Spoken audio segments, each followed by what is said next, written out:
बिस्मिल्लाहिर्रहमानिर्रहीम। 4 चीज़ों के ऊपर मैं बात करना चाहता हूँ।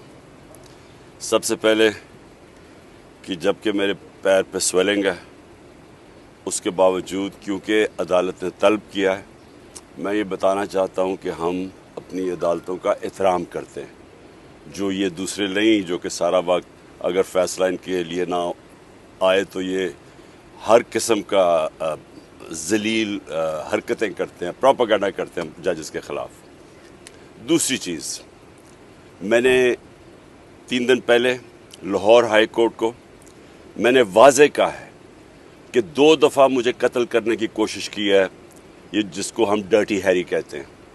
एक दफ़ा वज़ीराबाद, उसकी JIT की जो सारी फाइंडिंग्स थी उनको इसकी